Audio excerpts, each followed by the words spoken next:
not yet classified or listed in our AHTM. And most of these items are items in the field of technology. Now, if I were the boss of that company and I have talked to you my plan to import a new item, and you're the customs broker of the company, employed either as the import manager, import officer, I would be asking you, Mr.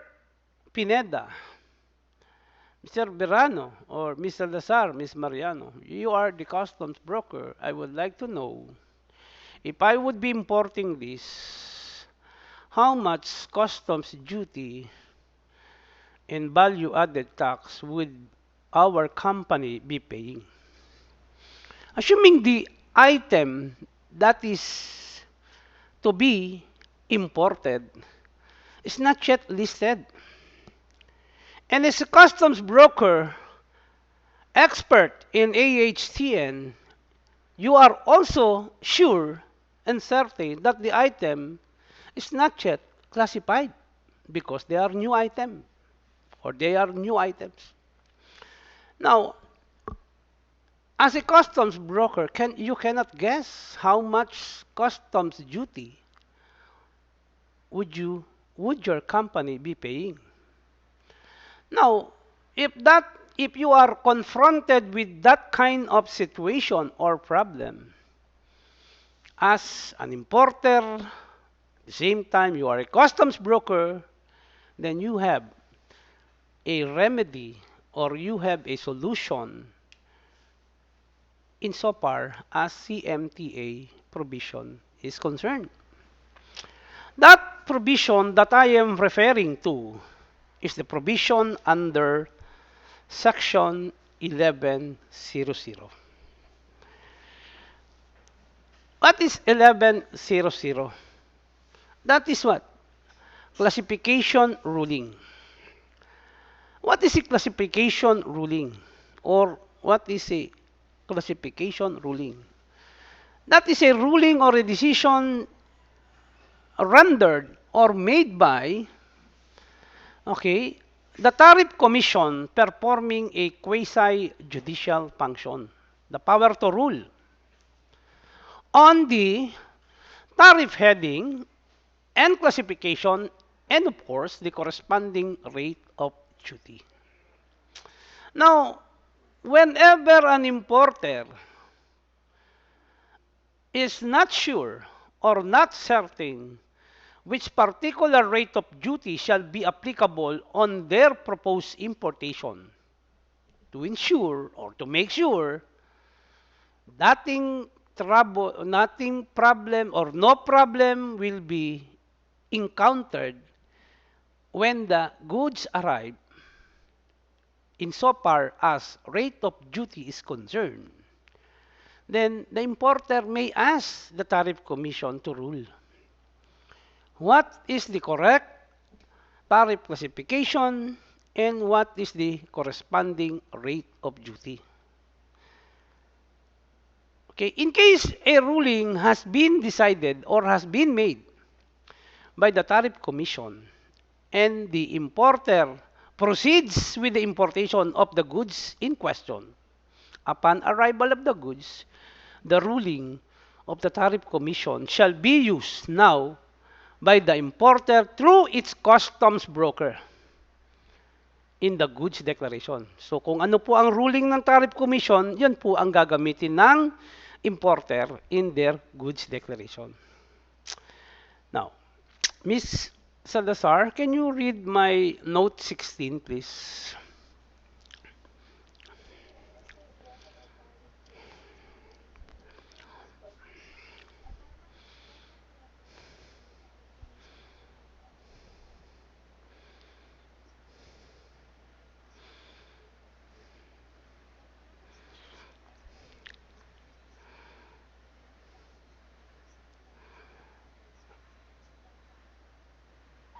Okay. So when we speak of tariff ruling, we speak of classification. And when there is problem regarding inaccurate classification of goods, that may result to misclassification as a violation. Now, if you're not sure, then ask the Tariff Commission. And if the Tariff Commission renders a ruling, ito ang gamitin mo, Mr. Pineda. Itong tariff heading na ito ang rate of duty. Then, upon arrival of the goods imported, then you can use that. And, of course, when you use the ruling of the Tariff Commission and questioned by the BOC, wala siyang magagawa, may ruling na po eh. Okay? So, actually, pag kinwestiyon siya ng BOC, pwede naman, wala namang problema po doon. However, I'll explain that later. Now, the purpose of asking the Tariff Commission to make a ruling on the imported or about to be imported articles is only for one purpose, to make sure that the correct rate of duty and tariff heading to be declared in the goods declaration is correct and accurate. And the purpose of making it correct and accurate is, of course, to avoid the fine and surcharge for misclassification pursuant to Section 1400. Okay. Miss Season, kindly read the first paragraph of 1100, please.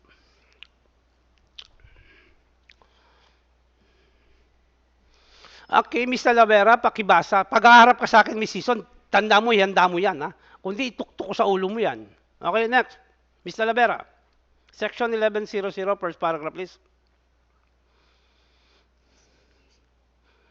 Yeah.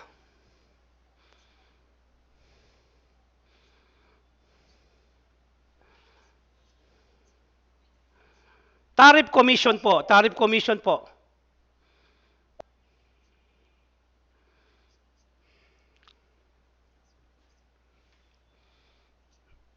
Okay, let me explain that. Who may file?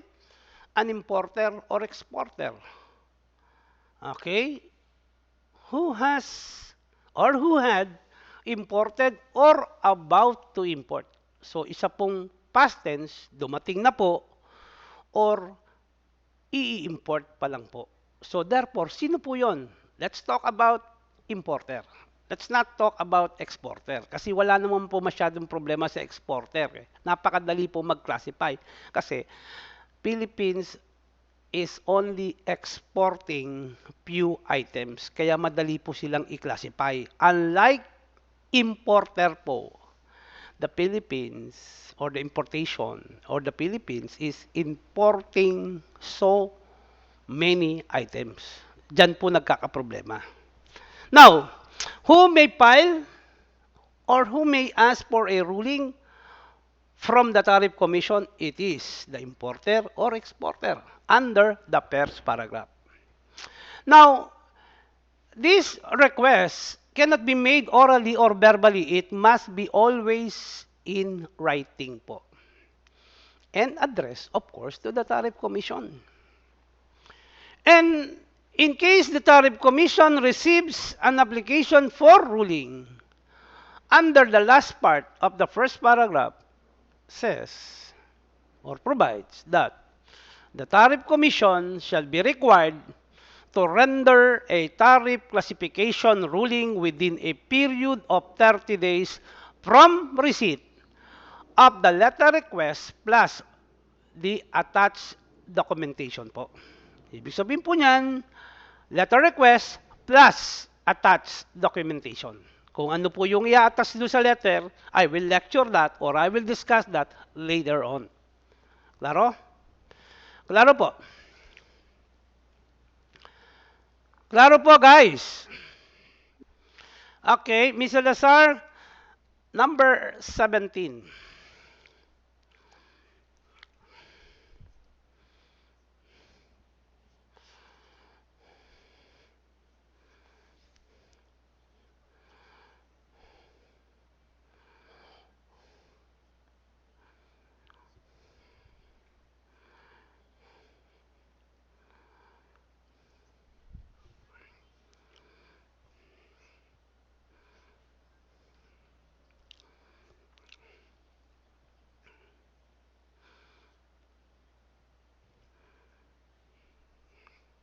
Okay, class. Now, this application for tariff classification ruling is applicable to past tense or future tense. What do I mean by past tense? Meaning the goods was or is already imported and already in the Philippines and pending for release with the Bureau of Customs. Now the other one, future tense, means what? The importer is planning to buy or purchase from a foreign country a certain item which is not yet classified or specifically classified in our AHTN. So dalawa po, yung isa po dumating na, yung iba po, yung isa po is it is about to be imported. Now, under the last paragraph of that note 17, okay, the application for ruling addressed to the Tariff Commission shall be a letter request plus attached documentation requirement. Later on, I will discuss this. Okay? Now, in case a ruling is rendered by the Tariff Commission, that ruling, as a general rule, is binding upon the Bureau of Customs, exception unless the Tariff Commission or the Secretary of Finance rules otherwise. Later on, I'll explain it. Ms. Silvestre, second paragraph of section 1100, please.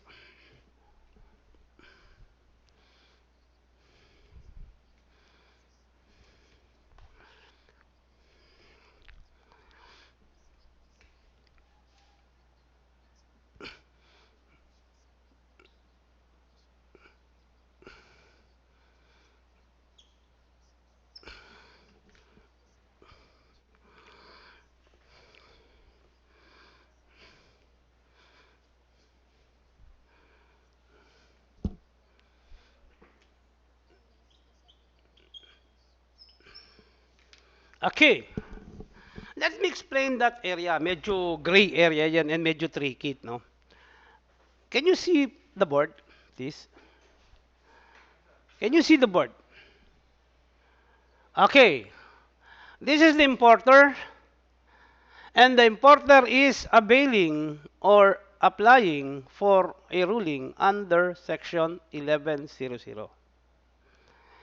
In case goods has already arrived, dumating na po, and the goods is now pending with the BOC, and there was a question regarding rate of duty. See? The importer declares it 5%, and the findings of the customs officer concerned is not 5% but 7%. Okay? Dumating na po yung goods, kaya lang po, when the customs broker is now applying and processing for the withdrawal of the goods, there is a problem with the BOC. This is the as declared, and this is as found. Can you see it? Guys, nakikita niyo po ba? So, alin po ang mas mataas, Mr. Pineda? Alin po ang mas mababa? As declared po. This is the importer's declaration. This is the customs officer's finding. Problema po dumating na. Now, under the first paragraph or the first sentence of the second paragraph of 1100, when a declared tariff classification of goods, okay, ibig sabihin po, si importer po, hindi pa siya nagpapile ng request for ruling with the Tariff Commission. Nag-import siya, pero hindi siya nagtanong sa Tariff Commission. So what happened here is that in-import nila without consulting first the Tariff Commission as to what rate of duty should be applied. Yan po ang naging problema. Dumating po yung kargamento and the shipment is now pending with the Bureau of Customs because The appraiser or the customs officer is questioning now the 5%. And the customs officer concerned is insisting it should not be 5, but it should be 7% po. May question po. So therefore, if there is no pending application filed by the importer with the tariff commission regarding tariff ruling classification under the first paragraph, and there was an issue between the importer and the appraiser or the officer concerned. This time, okay, it is the BOC who can now ask the Tariff Commission to render a ruling. In other words, class, under the first paragraph, sino ang pwedeng mag-file ng application for ruling? Under the first paragraph, it is the importer or exporter. Now, under the second paragraph, if the shipment has already arrived and there is no pending application for ruling filed by the importer under the first paragraph, and there is an issue or controversy, which one shall be used in computing the customs duty, including the value-added tax? Okay, mayroong problema po. The importer is contesting 7%. And the customs officer is contesting 5%. Is there an issue here, Mr. Pineda?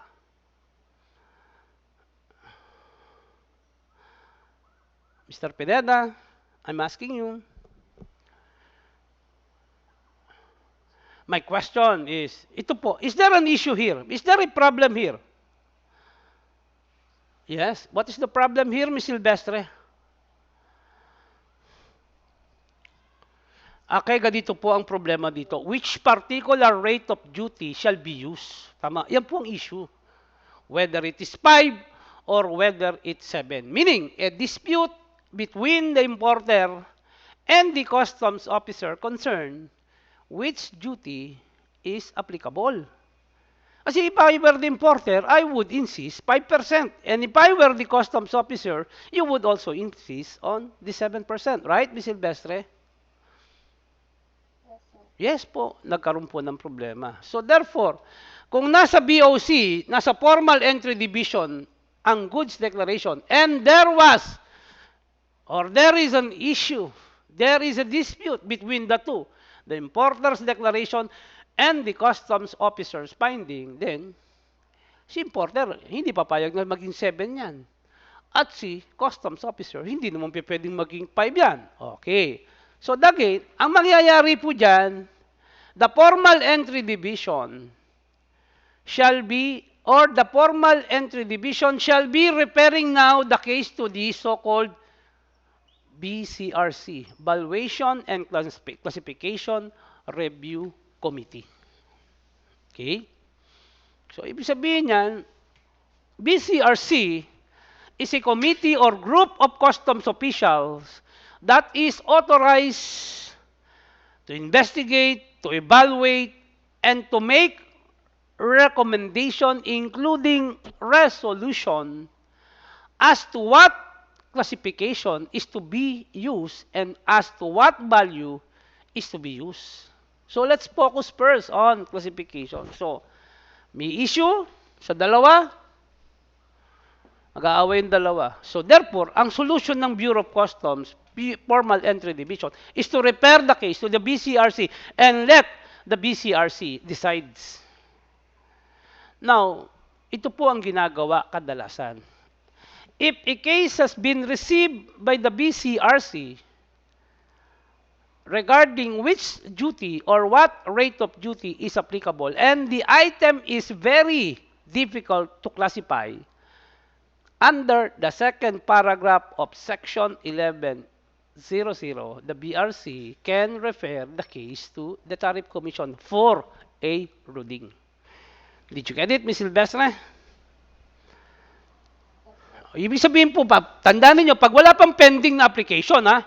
Pero pag may pending na at nagkaroon ng issue, aantayin na lang yung ruling ng Tariff Commission. But if there is no pending application, Dito po sa first paragraph, it is the importer that is applying for a ruling. But in the second paragraph, there is a dispute. The BCRC cannot classify it, or they are encountering some difficulty in classifying the item. Then the BCRC can ask the assistance of the Tariff Commission by asking the Tariff Commission to make a ruling. Ano ba ang tama? Is it 5% or 7%? Okay? Now, in case a ruling has been issued by the Tariff Commission after the BCRC has referred the case to the Tariff Commission, okay? Ang sabi ng Tariff Commission, it should be 5%. Okay? Yan, nandiyan yung goods, and it is now under assessment by the formal entry division. So, na-stop po yung processing because of the issue, right, Mrs. Silvestre? Mr. Verano, tama po ba? Ms. Season, tama po ba? Na-stop po yung processing because of the issue regarding which rate of duty shall be used, right, Ms. Season? Okay, ganito po yan, no? In case the Tariff Commission rules in favor of the importer, ano po yon? 5% po daw, sabi ni Tariff Commission. Now, in case a ruling is rendered by the Tariff Commission and it is not favorable to the BOC, ano ba favorable sa BOC, Ms. Silvestre? Mas 7%. Ano naman ang favorable sa importer? Of course, the 5%. And in case the Tariff Commission rules and says it should be, Mr. Appraiser, Mr. BOC, it should be 5%. Question po, is the ruling automatically binding and to be complied by the Bureau of Customs, Ms. Silvestre? Remember that Tariff Commission is under NEDA, is an attached agency of NEDA, while BOC is an attached agency of the Department of Finance. Yes, Ms. Silvestre? In other words, ang question ko dito, should the BOC follows the ruling of the Tariff Commission?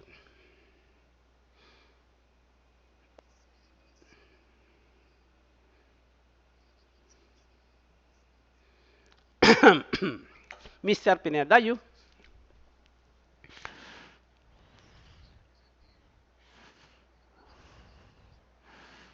Okay. Ms. Pignon, you? Ms. Pignon? Ano ba si Ms. Pignon? Drop na, Mr. Pineda? Mr. Pineda?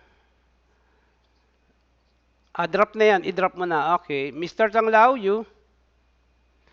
If you were the BOC, Mr. Tanglao, would you just follow what ruling has been rendered by the Tariff Commission? Susunod ka. Ms. Season, your answer, please. Okay. Ito po ang sagot dyan.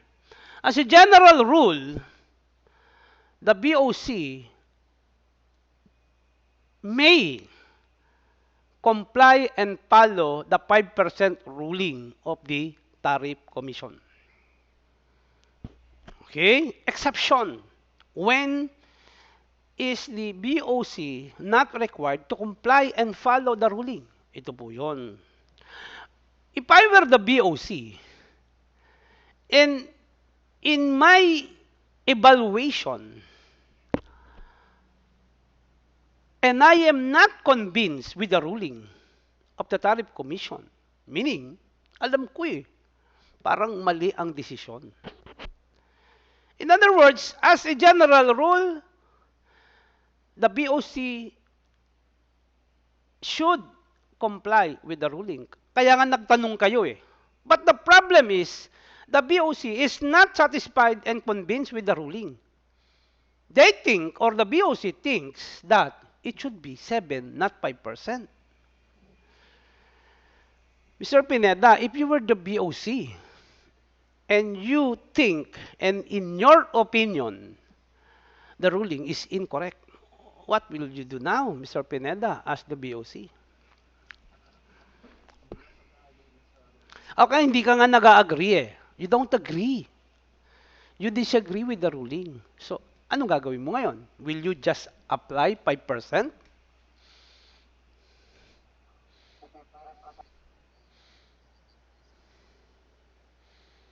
Okay, you are going to push that the 7% should be applied. Eh, paano po yung ruling na 5%? Would there be conflict? Yes, 5% ang ruling ng Tariff Commission. Ikaw, BOC ka, 7%. And decide, nagtanong ka sa akin, tapos ngayon hindi ka susunod. That would be unfair also on the part of the Tariff Commission, right, Miss Silvestre?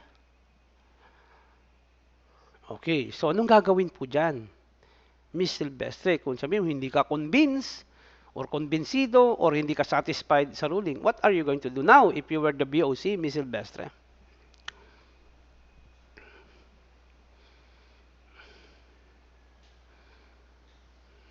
Yes, refer the case to the Department of Finance Secretary po. Yan po ang gagawin.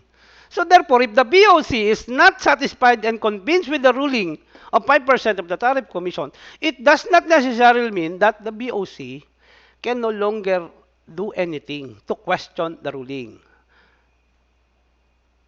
Okay, the BOC can now ask the tariff or the Department of Finance Secretary to make a ruling. Pag sinabi po ng DOF, 5% din, wala na po magagawa. Ano na ang gagamitin? Miss Silvestre. Teka muna, ulitin ko. What if the tariff or the DOF Secretary rendered a ruling? Sabi niya, Mr. BOC, tama po si Tariff Commission. It should be 5%, not 7%. Pwede pa bang umangal ang BOC? Hindi na po. Kasi po, the decision of the Tariff Commission or the Department of Finance Secretary is final. Yan na po yan. So, yung decision po ni DOF, pabor po sa importer, right? Mr. Pineda? May magagawa pa ba sa BOC? Wala na po. Ang magagawa niyan na lang po is to assess and collect the duty and tax based on 5% po. Wala na po. Maliwanag po. Assuming the Tariff Commission's ruling is 5% and the BOC is not convinced and the BOC referred the case to the Department of Finance Secretary and the Department of Finance Secretary ruled it should be 5%. So, ibig sabihin po, sabi ni DOF, mali po si Tariff Commission. It should not be 5%. Instead, it should be 7%. Now, in the first situation, na sabi ni DOF, 5%, pabor po sa importer. Tama ba, Ms. Silvestre? But in the second situation, pabor pa ba sa importer?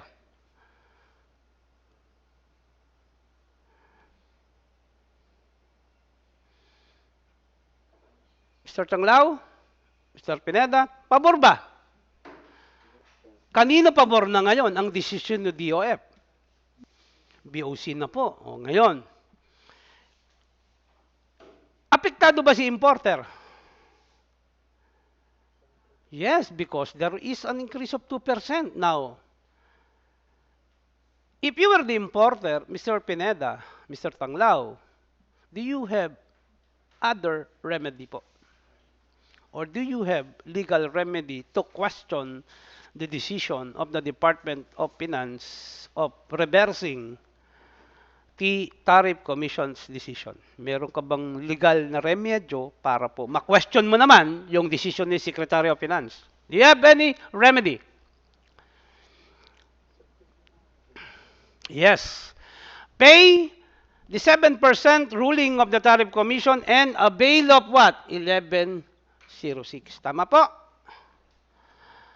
Okay, ibig sabihin po niyan, you pay the duties and taxes based on 7%, but the payment is to be made under protest. Meaning, binabayaran ko yan, pero I am protesting and contesting the 7% imposition. So, may issue na naman po? Yes po. again, pagka po may issue, the BOC will decide again. Sino po magdidesisyon yan? Pagdating po din sa protest, it's the commissioner po. Now, if the commissioner renders a decision, sabi ganon, oh, Mr. Importer, tama po yung decision ni Secretary of Finance. It should be 7%, not 5%. Do you still have other remedy as an importer? Meron pa ba? Oh. Kung feeling mo, tama ka, mis-season, kaya lang po, nagdesisyon si Commissioner. Tama po yung 7%. So, anong gagawin mo? Hindi ka pa rin makumbinsi mis-season as importer. It should be 5, not 7. But, binayaran mo na under protest, but you still want to fight your case under 1106. Kaya lang po, 1106, sabi ni Commissioner, tama po yung 7%. It should not be 5%. Do you still have other legal remedy after 1106 po?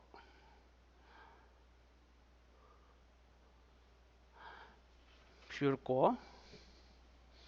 Mr. Changlao, meron po ba? Ano? So, Commissioner, nagdesisyon, punta ka sa CTA, then, makarating ka sa Supreme Court po. That is the remedy. Okay? Maliwanag po. Maliwanag po? So, ganun po yan. Nagdesisyon si Commissioner in favor of the BOC and not in favor of the importer. The importer can go and file an appeal before the CTA and up to the Supreme Court. Para lang malaman kung sino ba talaga ang tama. Is it the importer's 5% or is it the customs officer's 7%? That is our judicial system. So, hindi po tinatanggalan. Or in other words, whenever a decision is rendered by the BOC and the decision is unfavorable to the importer, it does not necessarily mean or it does not mean that the importer is left with no other legal remedy. Marami po. Kaya po kayo, pagdating ng araw, baka po mamaya mangyari sa inyo yung ganyang kaso, hindi nyo na alam, bayaran na lang natin. Ano? Tanungin ka ng importer mo or tanungin ka ng importer ng employer mo. Wala na ba tayong magagawa dyan to question? Nakakaya naman po kung broker kayo, hindi nyo po alam yan. Okay? Now, ito po, ang sinasabi ko dito, nag-arrive na. Okay? Arrive. Ang goods, nandun na, nakapending. Now, another question that may be asked here, under section 1100 is when should the application for classification ruling be filed? Mr. Berano, can you answer my question? When should the application be filed?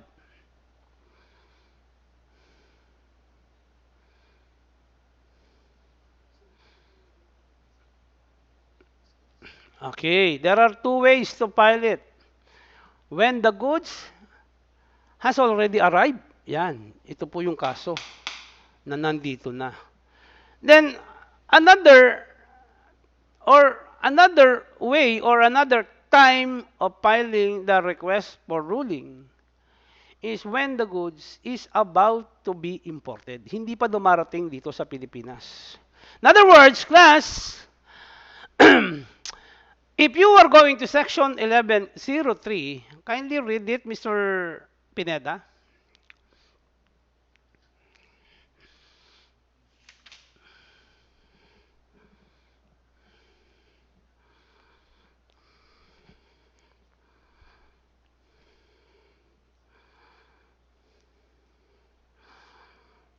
So, what section 1103 is that the application for ruling under 1100 is at least to be filed 90 days before or prior importation. So, dapat ganon, no? However, hindi po nag-avail si importer. Nag-avail po siya nung dumating na po. And What the section 1103 is this? Whenever an application for ruling is requested or applied for by the importer, the rule is this: one item for each request. One product for each application ruling. In other words, class, very clear naman ng 1103, one item, one application. One product, one application. Hindi po pwedeng dalawa kasi nakalagay po doon one item or one product per application. Kung dalawa po ang item, it should be separated into two application. Klaro po, guys? Klaro po? Maliwanag ha, pagka mag-a-apply kayo, one product, then one application. Kung dalawang product po, dalawang application po. Okay? Now, Mr. Tanglao and Mr. Berano, which one would you avail regarding tariff classification? Past tense or future tense?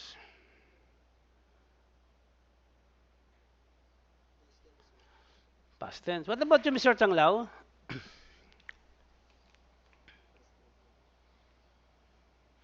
Kung ikaw ang mag-a-apply ng ruling, would you avail of the past tense? Ano ba ibig sabihin ng past tense ko?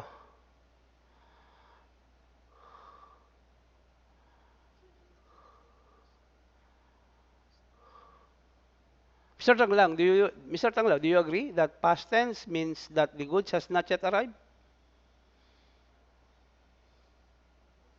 O di ano ngayon? Mali sinasabi ni Mr. Berano. What is past tense and what is future tense here? Ms. Silvestre, you.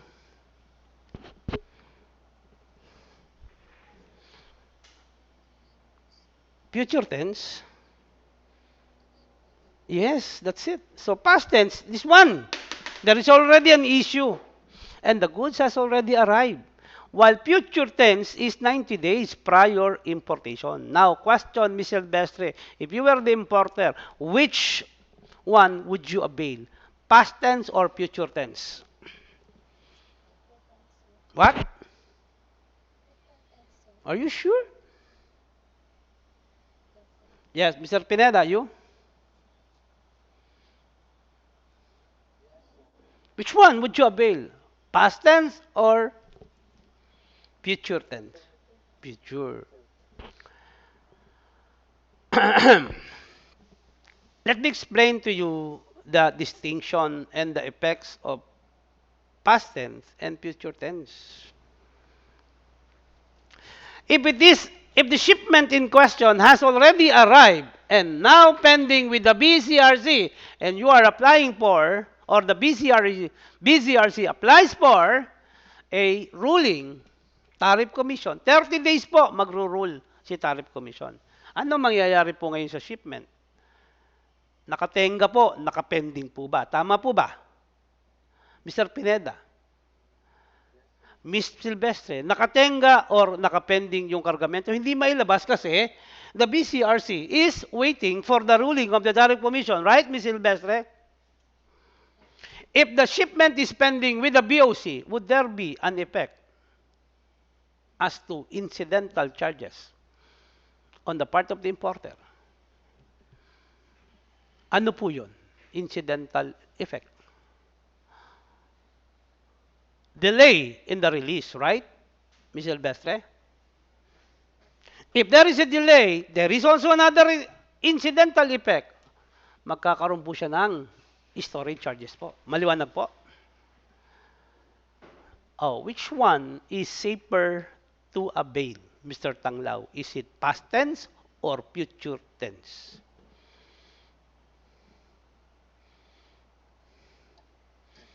Future tense po. Kasi po, pagka future tense, at least, bago dumating yung kargamento, alam mo na ang gagamitin mo rate of duty. And most likely, there would be no issue regarding which rate of duty shall be used by the BOC because of the ruling. In other words, pag dumating, o sabi ng Tariff Commission, Mr. BOC, ito daw po ang rate of duty. So, kung alam ng importer 5%, ang sabi ni Tariff Commission 7%, and the goods is about to be imported. Pag dumating po, ang gagamitin na ni tariff ni importer, hindi na po yung 5. Ang gagamitin niya na po, 7% po. Maliwanag po? Maliwanag po? Maliwanag po? Guys, maliwanag. Ibig sabihin po niyan, pag dumating yung argumento as future tense, at ginamit ng tariff ng importer is 7%, no, ibig sabihin niya, wala na magiging question or issue when the goods arrive in the Philippines. Right? Mr. Besre, Mr. Pineda? O ngayon, hindi na po magtatagal yung kargamento kasi po ang ginamit po is 7% na because that is the ruling of the Tariff Commission. Okay? Now, pag wala na po, hindi po magtatagal yung kargamento, there would be no storage charges. Right, Ms. Silvestre? Yan po yun. So therefore, guys, as a future customs broker, someday, at tinanong kayo regarding this, pag tinanong kayo, ano ba ang mas maganda? Do we apply for a ruling upon arrival? Or do we apply for a ruling before arrival? So dalawa lang po yan. Alin po ang mas safe, Mr. Pineda? Is it upon arrival or prior arrival? Yes, prior arrival or prior importation po. Maliwanag? Maliwanag po. Okay. Now, under 1103, tandaan ninyo ito, 1103. Okay.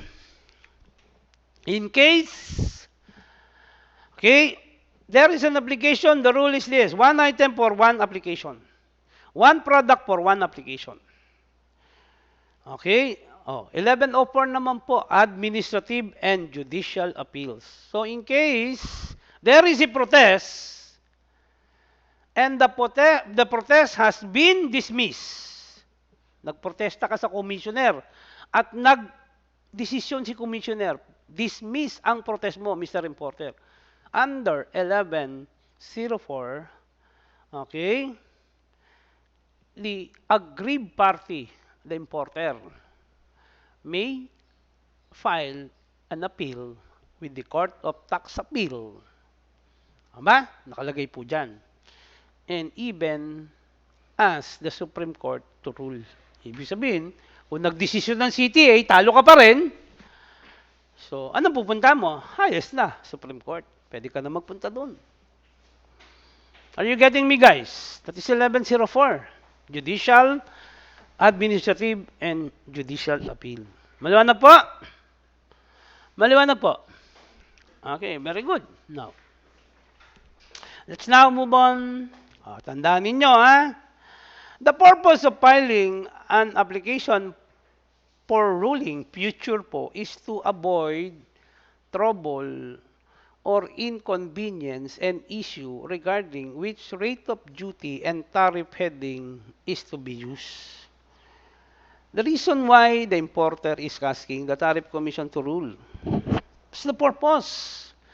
And another purpose, other than to avoid inconvenience and trouble and issue in the application of the rate of duty, is of course to avoid being fined or penalized for surcharge for misclassification under Section 1400 po. Yun po yung purpose. Klaro, guys?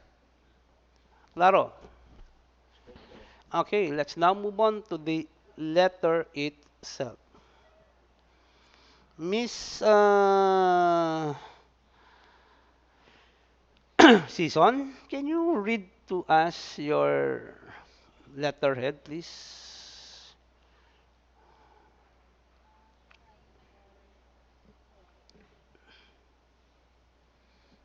Now, Miss Season, we are preparing now the application for ruling, right? Again, what's the name of your brokerage, please? Horizon Brokerage. Mr. Dasar, please.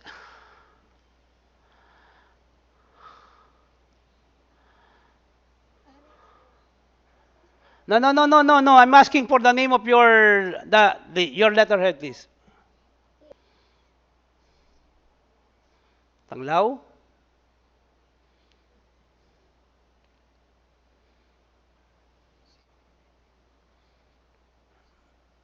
Sablan,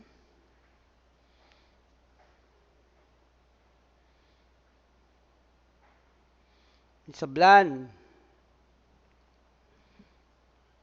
Ano po? Ano po? Pakilakas po, hindi ko marinig. Hindi ko pa rin po marinig. Hindi ko pa rin po marinig.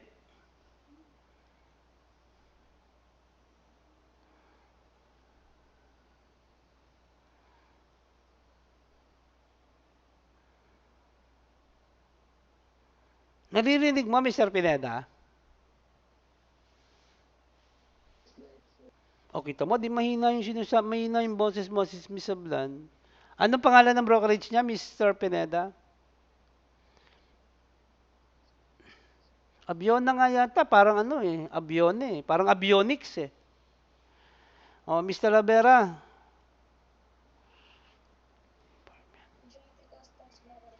JT. Okay. Berano, ano yung pangalan ng brokerage mo? A. Mm, mm, okay. Question, Miss Silvestre and Mr. Berano. In my illustration or letter, whose company letterhead has been used? Mr. Berano? Okay, same. Very good. Now, question. Can the importer himself or herself file the application? Or it is only the customs broker who can file it?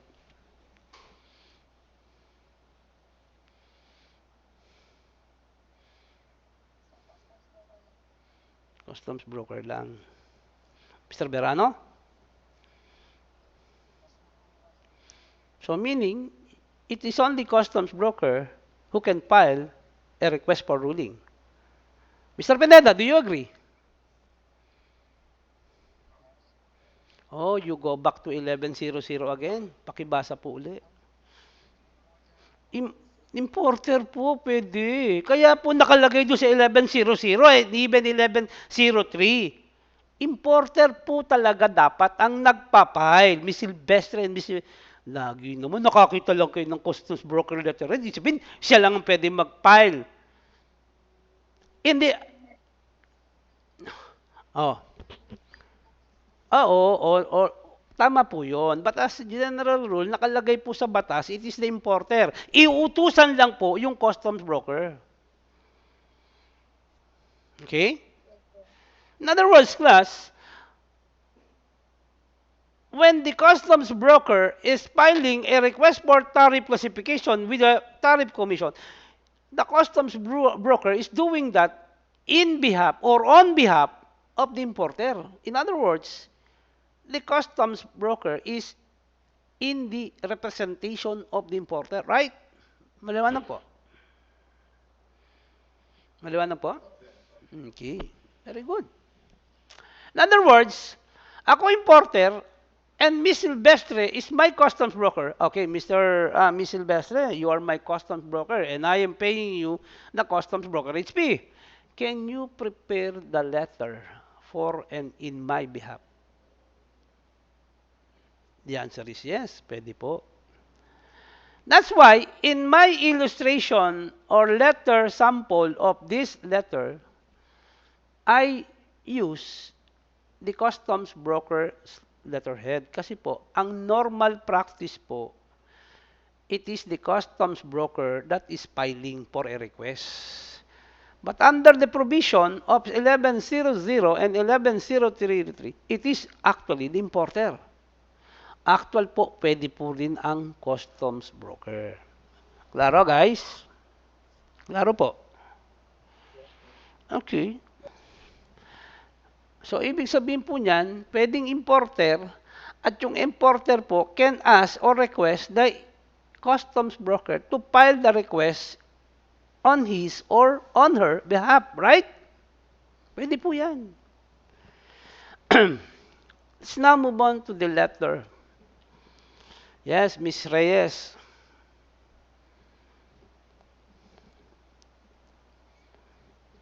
Yes, Miss Reyes. May sakit ka ba? Oh, simula na po tayo letter. Ano po? Ano po? Miss Painado, are you there?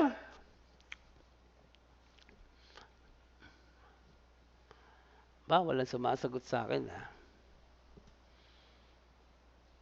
Let's go to the letter itself. Punta tayo sa letter na kagad. Miss Painado. Ba, wala akong kausap pa. Ewan ko. Parang kung kailan ako nasa mood, wala akong kausap. Mr. Sosa, let's start with the letter, please. Date. The actual date, the letter is prepared, right? Do not, again, tika muna, sandali lang po. Kayo magmamadali. Madali kayo. Baka mamaya, pag nagbigay ako ng situation dyan, magkaloko-loko yung letter ninyo, no? Date. Do not use or do not write the word date. Only the actual date. Next, please. Next.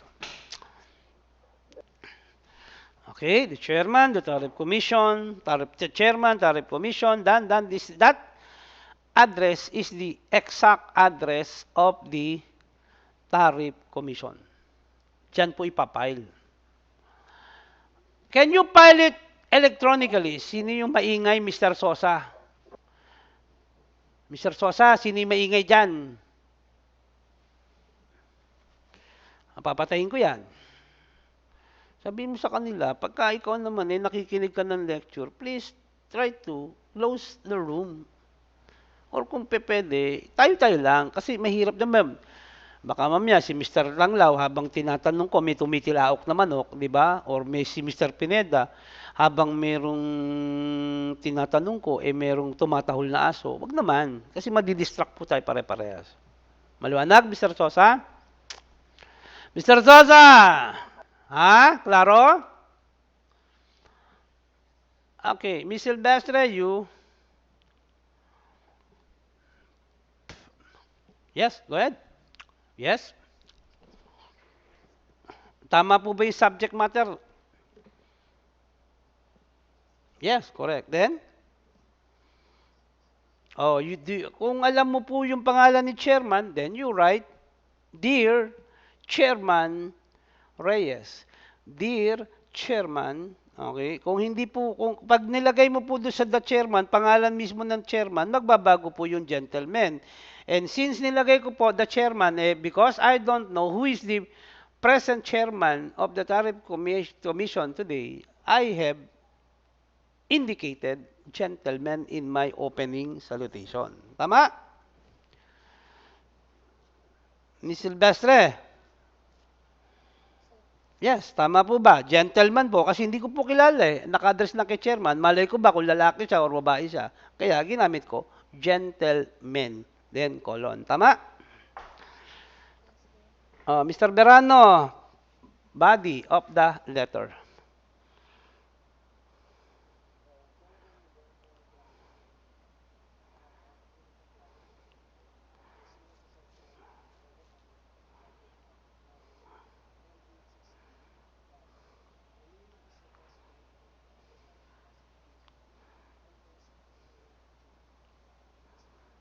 Okay. Miss Silvestre, okay ba yung pagkakakonstruct ko? Oh, it is the customs broker who is filing on behalf. Tama. So therefore, for and in behalf of our client, meaning it is the customs broker who is writing the letter to the Tariff Commission. Kaya po nakalagay dyan yung name of importer or client. Kaya po, kung ikaw ang broker at ikaw ang gumawa ng sulat, ilalagay mo yung pangalan ng importer dito. Right, Ms. Silvestre?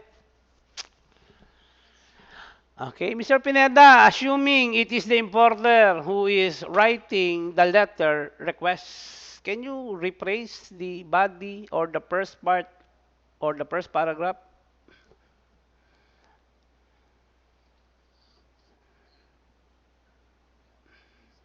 Ah, pangit naman yun. Maganda. For, bakit? For and in behalf of myself, ang pangit naman pakinggang English yun. Ang sagwa, parang kalabaw ang dating. Okay.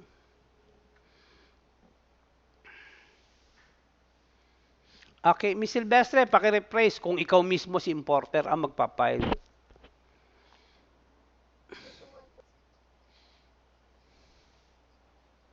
Tinanggal mo talaga yon ha? Okay, talagang galing. Senior cut mo, eh. Ah, ganito po ang banat. The undersign, okay, the undersign would like to ask for the above subject, okay, yung above subject, request for, ganin mo, no? Ulitin ko, Mr. Pineda, sulat mo na para pag sinabi kong importer ang gagawa. Pag importer ang gagawa, importer's letterhead. Pag customs broker ang gagawa, customs broker letterhead. Pagka customs broker po, gagamitin mo for and in behalf. Pag importer mismo, the undersigned would like to ask, okay, for the above subject, okay, pursuant to, saka mo idudugtong yun. Pakiulit, Miss Silvestre.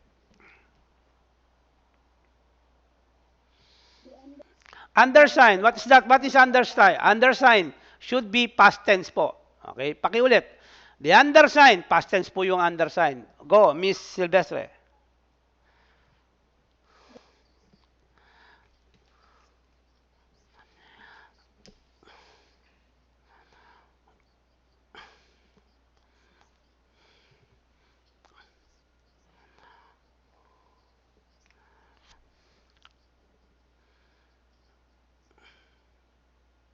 Okay, ulitin ko ha. The undersigned would like for the above subject pursuant to section 1100 of Republic Act 10863 for the proper, tatanggalin mo na po yung requested, for the proper tariff classification and corresponding rate of duty of the item described below. Pakiulit, Mr. Pineda.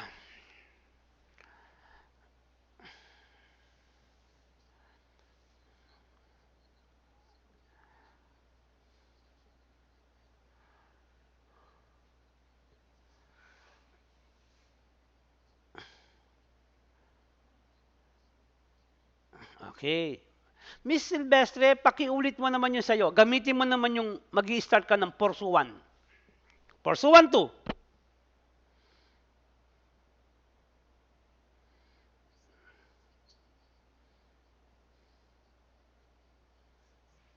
Kama muna. Ulitin mo.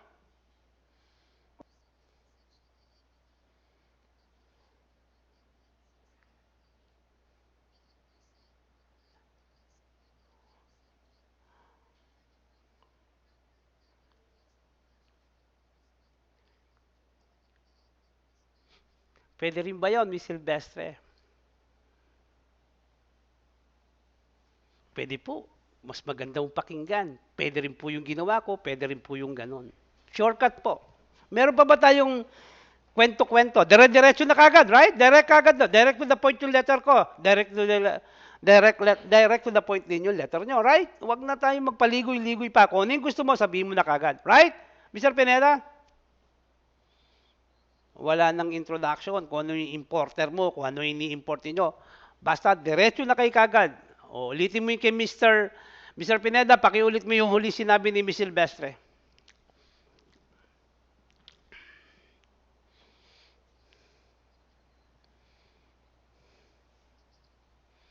Kama? Kama?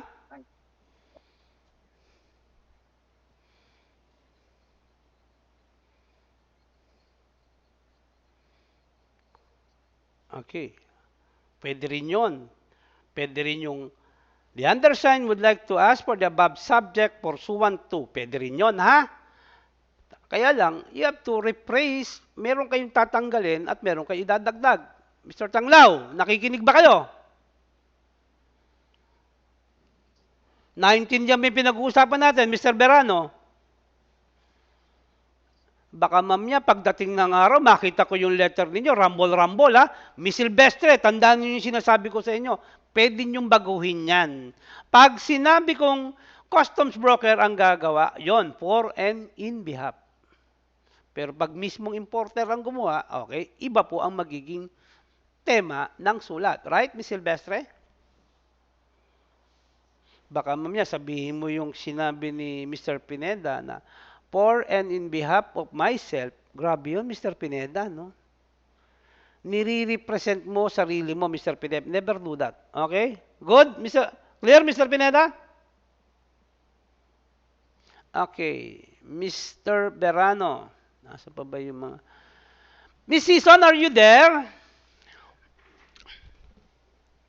Okay. Next, please. Okay. Description of the goods. Country of origin. Those are the information that the importer or customs broker need to indicate in the letter. Why description of the goods is required, Ms. Season? Lakasan mo yung boses, hindi ko maintindihan. Lakasan mo!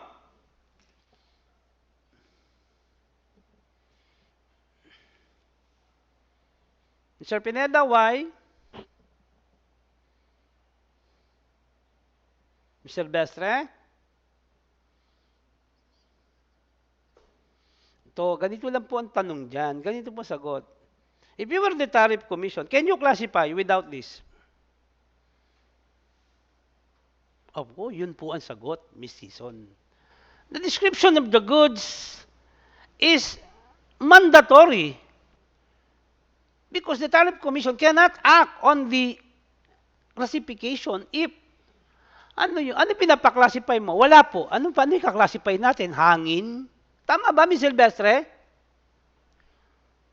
So therefore, this is very important. Classification, description of the goods plus origin. Kung saan galing, kailangan din po yan malaman. Now, in the description of the goods, Ms. Season, dyan po makikita yung saan po siya ginagamit, at ano po siya gawa, at ano po ang specification niya. Tama, Mr. Pineda? What materials has been used in producing the goods or manufacturing the goods? What is the purpose or the use of the goods? Tama po. And what is the specification of the goods? Those are the material information to be indicated in the description of the goods. Are you getting me, guys? Okay, very good. Oh, next paragraph, Miss Silvestre.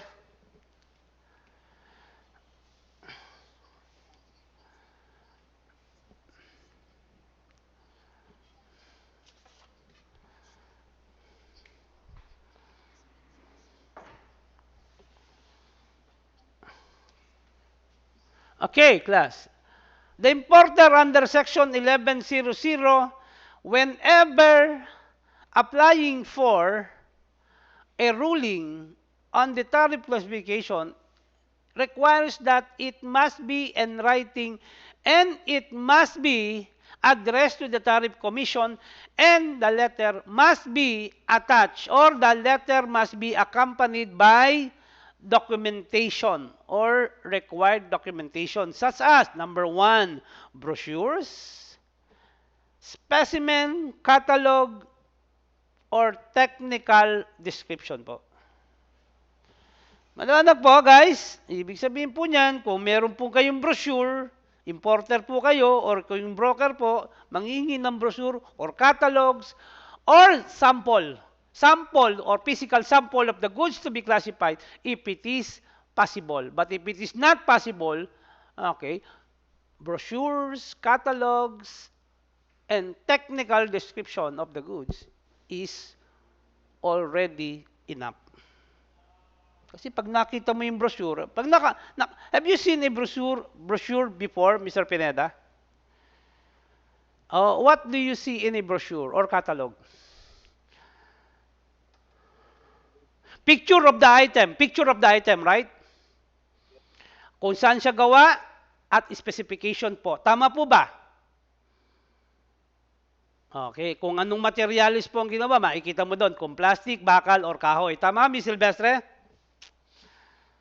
Kung saan po siya pinroduce or manufacture, nakalagay din po doon. Now, aside from the requirements of putting the request in writing and accompanying or attaching with the documents, one of the requirements whenever the importer writes a request to the Tariff Commission, okay, the importer must be in good faith. Ms. Sison, Mr. Tanglao, ang hihina ng boses ninyo para kay mga boses ipis dyan. Lakasan nyo! Gusto nyo pa na, sisigaw-sigawan ko kayo. Sandali mo na. Iinumin ko muna yung Kajanis water. Ito bang Kajanis water hanggang Thursday lang? Next week, ala na?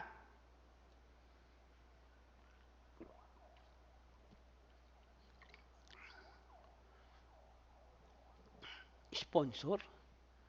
Apat na Kajanis water worth 80 pesos. Kailangan pa may mag-sponsor? Hindi. Sabihin next week, ala na ako neto. Kailan tipirin mo yan, sir? Kailangan hanggang March 4 bago maubos yung apat na plastic bottle. Ganun ba, Ms. Silvestre? Kailangan to, kutsarahin ko itong tubig na to, Ms. Silvestre. Right? Para umabot ng March 4 kasi baka mamaya hindi umabot. Ay, nakalahati ko na. Dapat pala kumuha ko ng kutsara. Mr. Doroteo, nakuha ko na. Kuha ka ng kutsara. Inumin mo na yan para mawala yung uhaw mo. Ganun ba yun, Ms. Silvestre? Question, Ms. Sison and Tanglao.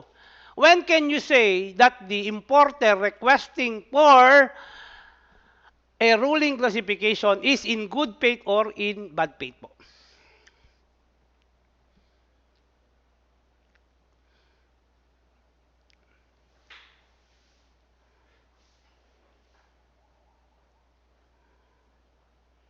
Kulang lang, in bad faith na siya? Mr. Tanglao? Mr. Tanglao?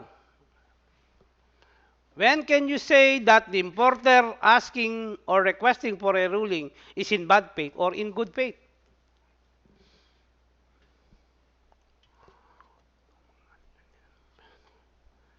Yes, Mr. Pineda? Ms. Silvestre?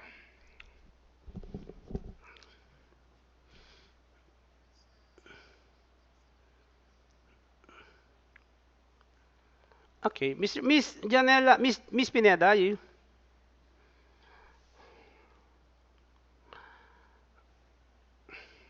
Ibig sabihin, what has been described and what has been attached as documents, brochure, are not identical. Tama po ba?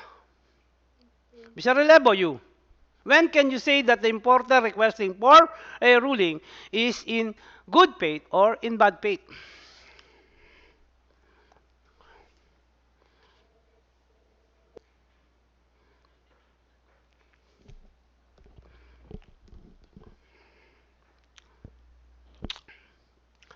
Okay. What about you, Miss Mariano?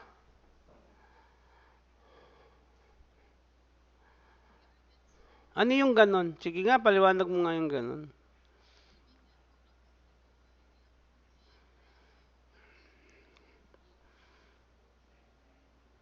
Okay.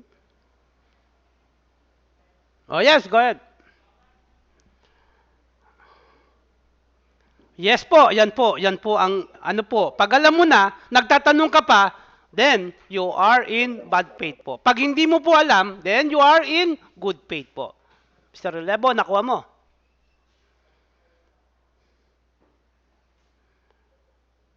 Ano po yung sinabi ni Mr. Tanglao, Mr. Relevo?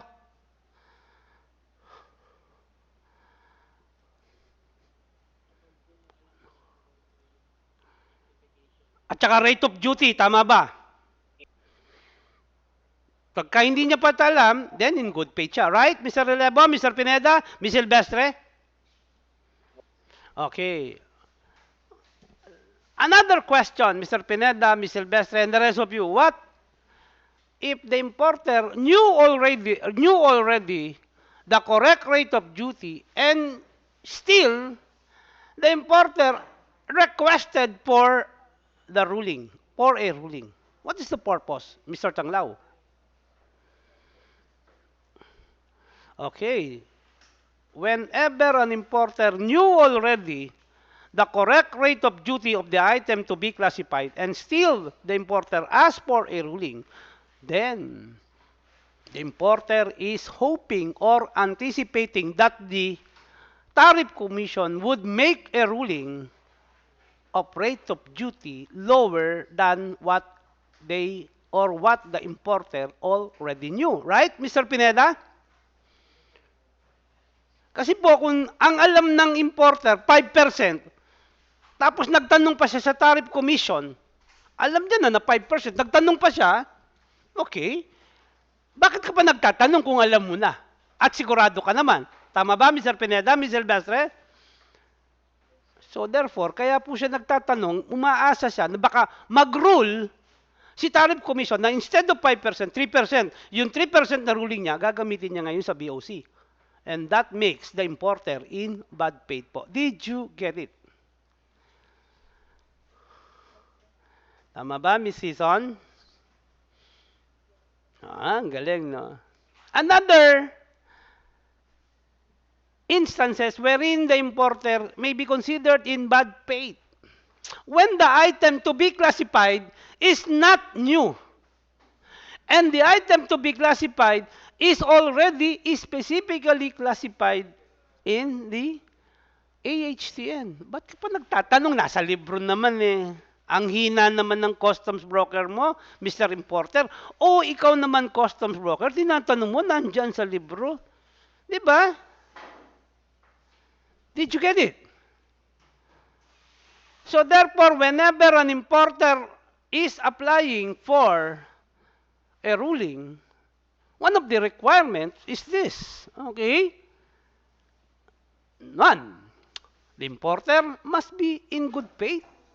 So under 1100, there are 4 requisites. Number 1, the letter request should be filed either by the importer or exporter or the importer through its customs broker. Number 2, the letter request should be made or the request should be made in writing. And the request for tariff classification may be filed either past tense or future tense.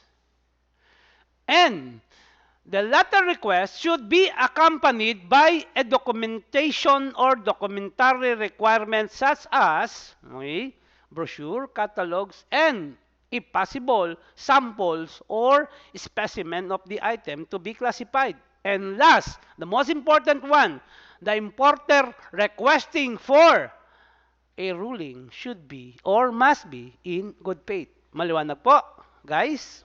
Maliwanag po. Maliwanag po. Ba, wala na. Maliwanag, ha? Next. Paragraph or second paragraph, Ms. Silvestre, I hereby certify that the specimen, catalog, brochure, and or technical description being submitted are true and correct and relate to the subject goods. Ano po ibig sabihin nun, Ms. Silvestre? Okay, what has been submitted or what has been described in the letter should be identical or should be the same goods described in the brochure or catalog. Hindi po pwedeng, ang sabi mo, electric pan na may radyo, ang description mo, pero ang sinadmit mong sample or specimen is, okay, a drone. Diba? Magkaiba po yun. Tama po ba? In other words, description of the goods should be always 100% of the goods described in the catalog or brochure or technical description or, of course, the specimen. Kailangan parehas po sila. Maliwanag? Hindi po pwedeng magkaiba. Ito, sample lang po ito ha, kasi ako, pag sabi mo sa description of the goods, okay, brown sugar. Sample lang po, ang brown sugar po, classified na po yan. Assuming lang po na hindi pa classified ha. Brown sugar, okay, ang description. Pero, ang sinasubmit mong brochure is asin. Masyado pong malayo. Hindi po pwedeng ganon. Maliwanag? Ms. Silvestre, Mr. Pineda, Ms. Season? Okay, Ms. Season, last paragraph, please.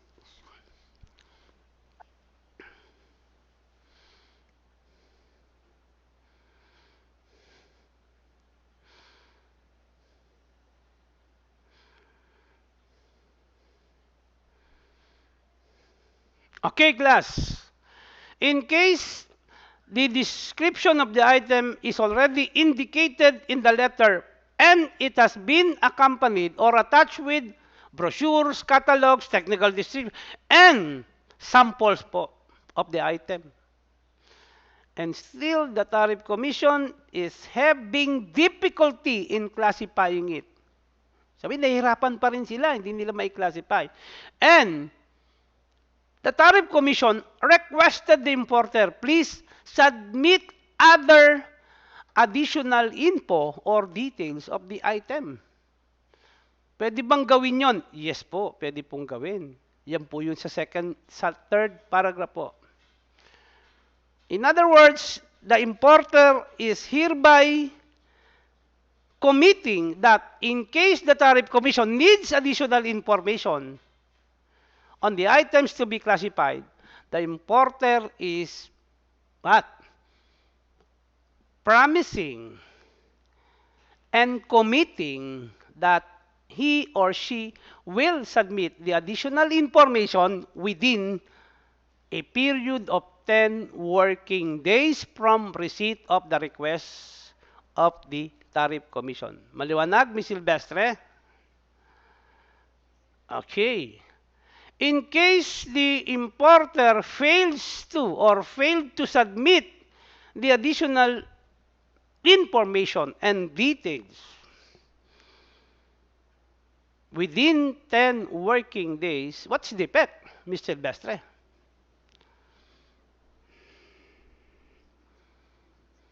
Okay, so in case there is no submission by the importer of the additional details within 10 working days as requested by the Tariff Commission, then the application for ruling shall be withdrawn or shall be deemed withdrawn or cancelled. So, in case the application for ruling has been cancelled or withdrawn, just a waste of time for the importer. Tama, Mr. Tanglaw?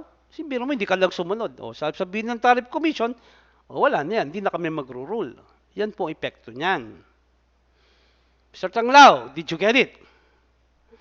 Ibig sabihin po niyan, once it is cancelled or withdrawn, as if there was no application for ruling. Mr. Pineda, right?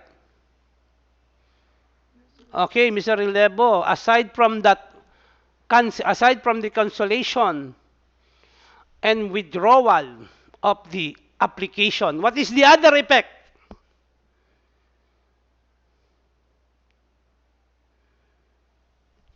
Mr. Rilebo.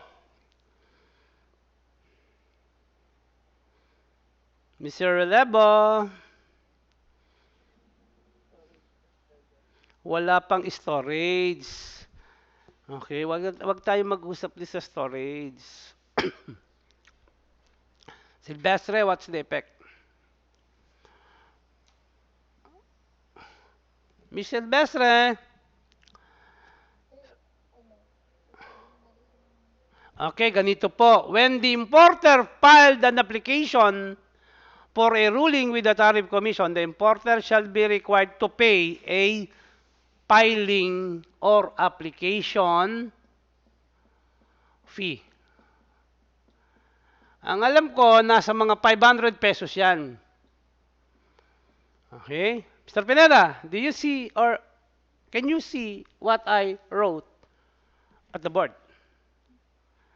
So kung ikaw po importer, Miss Silvestre, Mr. Relebo, nag-file ka, and you were asked by the Tariff Commission, okay, Mr. Relebo, Miss Silvestre, we will act on your application for ruling, but you have to pay first 500 pesos.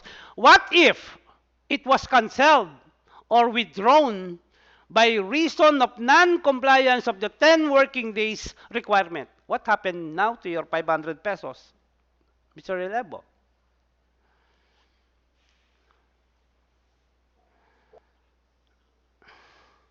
Naibayad mo na po, Mr. Relebo.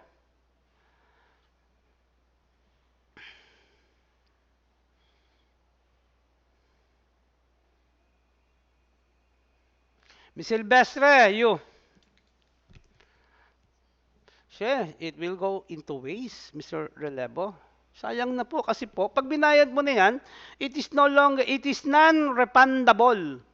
Pag sinabi po yun, sumunod ka dun sa 10 days, at hindi ka sumunod, nagbayad ka na, your application for ruling shall be deemed what? Shall be considered withdrawn or cancelled, and therefore, your 500 pesos or the 500 pesos paid by the importer to the tariff commission will go into waste. Maliwanag po ba?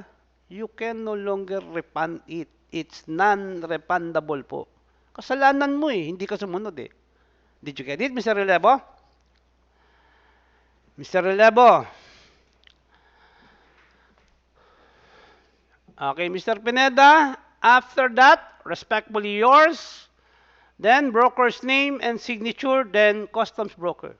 Title mo po. But if it is the importer who is writing this, of course, the name of the importer and his or her position. Maliwanag, Mr. Berano? Mr. Berano. Now, if it is the customs broker, after customs broker's name, then ilalagay po dito yung company of the broker. Kung ano po ang ginagamit niyang pangalan ng company brokerage. Address, tax identification number, mobile number, and including email number.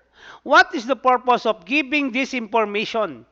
In case a decision is rendered by the Tariff Commission, immediately the Tariff Commission can inform and advise the customs broker making a or in the ruling. Okay? Pagka naman po importer, ilalagay mo yung pangalan ng importer. Babalik ka rin mo. Kanina po, broker, ito po ilalagay mo. Broker's info. Pagdating naman po, kung importer po nagre-request, the importer's info naman po. Maliwanag, Miss Silvestre, Miss Season? Okay, very good. Now, Mr. Relebo,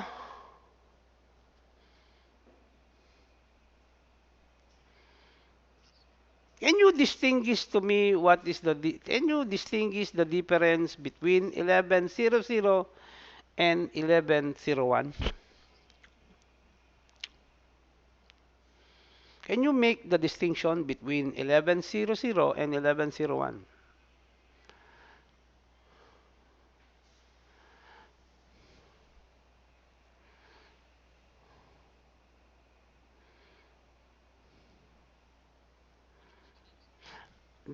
Please make a distinction or cite a distinction between 1100 and 1101.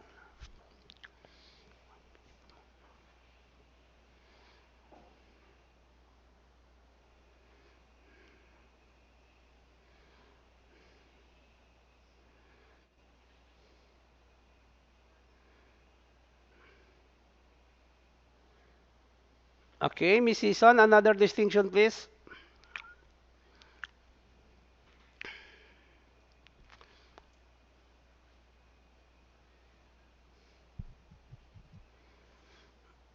Saan po?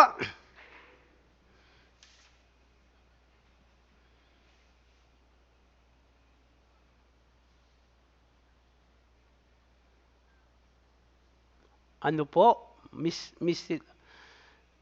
Sison, what I'm trying to ask or what I'm asking you to distinguish is 1100 and 1101.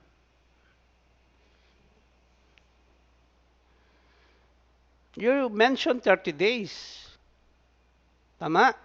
Ano yung sinasabi mo 90 days? May 90 days ba sa 1101?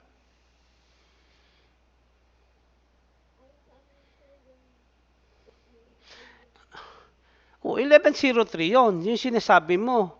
1103, 1103 as to future, then in both cases, either 1100 or 1101, the importer or exporter is required to file or is required to file at least or 90 days or at least 90 days before importation, right? May pagkakaiba doon, Miss Season? Wala naman po eh. Binubola mo ako, eh. Miss Silvestre, what's the distinction?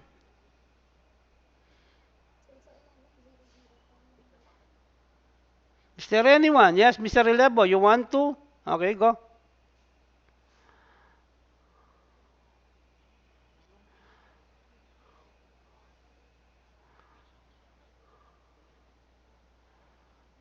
Okay, that's it.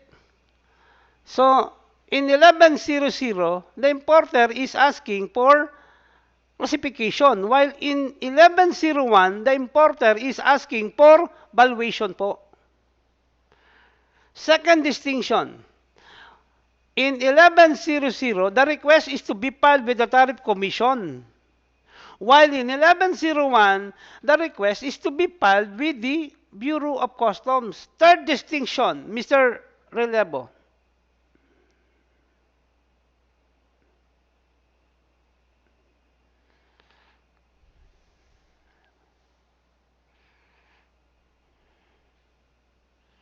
Mr. Pineda, can you tell us the third distinction?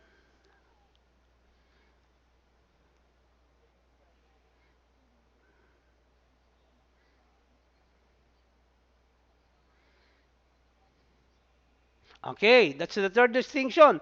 Well, in filing a request under Section 1100, the importer is trying to avoid or prevent surcharge for misclassification. While in 1101, the importer is trying to avoid or preventing the fine or surcharge for undervaluation po. Maliwanag? Ay, Silvestre, maliwanag na.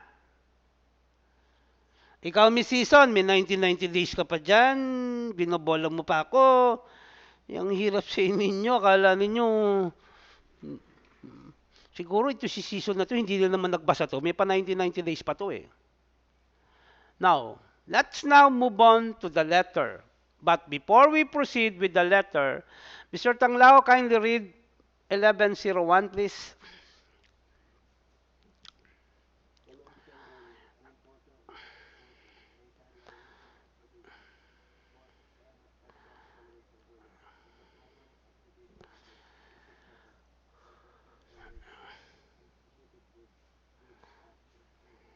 So therefore, if an importer is not sure or not certain about the value of the goods to be used in computing and declaring the dutiable value of the goods, then that importer may ask from the BOC to make an advance ruling in which or what value is to be used. Pwede po yan. Okay? And that advance means prior importation po. Maliwanag po, guys. Now, in case the importer is not sure on what value is to be used, the dutiable value po pinag-uusapan, or ex-work value, FOB value, CFR value, whatever it is, then the importer may ask the BOC, or in case the BOC, or in case the importer is not sure in which or which particular method of valuation is to be used in determining the dutiable value, then again, the importer may ask the Bureau of Customs, Bossing, sir, ano pong method ang gagamitin ko in order for me to determine and declare the correct dutiable value? Right, Ms. Season? Yan po ang sinasabi. Tama? Okay. Can you recite to me the methods of valuation, Ms. Season?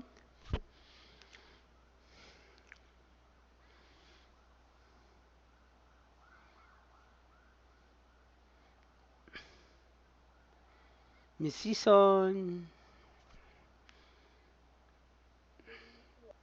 hindi mo na alam? Buti pa ako alam ko. Ikaw, Mr. Berano, can you cite or recite to us the methods of valuation used by the BOC? Hindi mo naman tandaan. Meron kayong amnesia. Ikaw, Ms. Silvestre.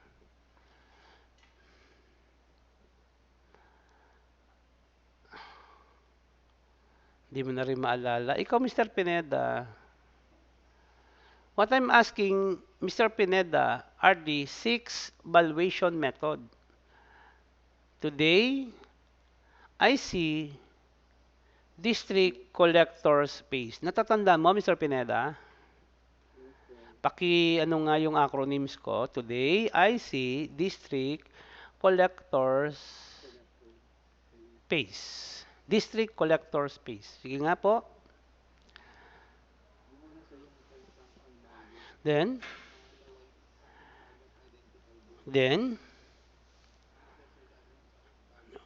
yes, yes, yes. Do you now remember Miss Season and Silvestre and Mr. Berano, the 6 methods? Ayun pala, no? Parang lang, dumaan dito sa kanang tenga, lumabas sa kabilang tenga. Ganun ba yon, Miss Silvestre?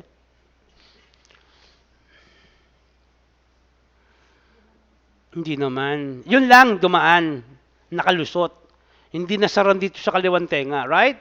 Oy, mga iha, mga iho, retention po ang usapan natin dito. Next paragraph. Next paragraph, please, Miss Season.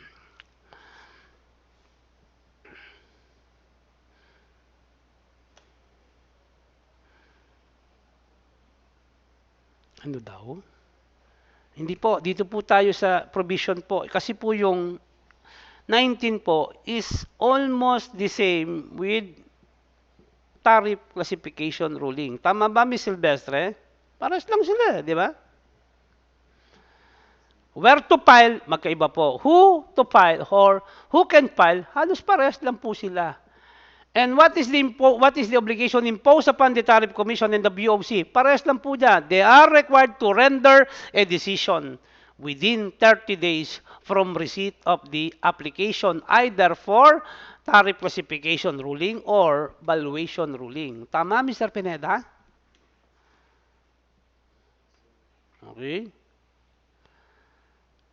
Now, in case there is again a dispute or the importer contests the value as ruled by the commissioner, then under the last paragraph, the importer can contest it under 1106.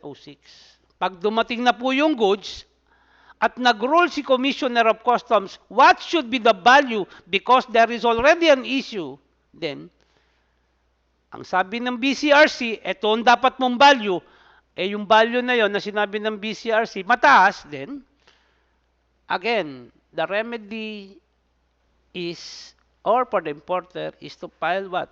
A protest, again, under 1106 po. Pag hindi pa po siya satisfied, punta po siya sa Court of Tax Appeal, CTA, then the Supreme Court. Pwedeng umabot ka doon, tama? Now, let's now move on to the letter. 19. Miss Silvestre.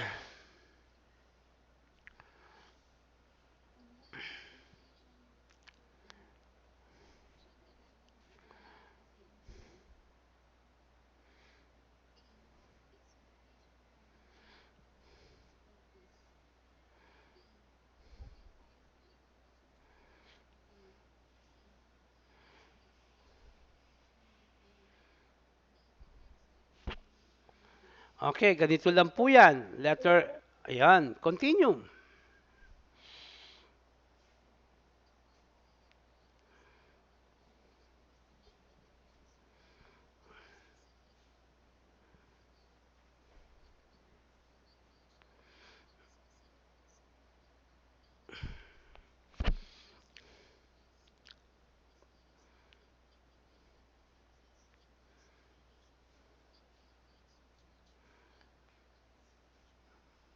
Okay? So in other words, class, this advanced ruling on valuation may be filed either past tense or future tense, right, Mr. Pineda? Tama po ba? Okay, good. Who may file? The same thing, right?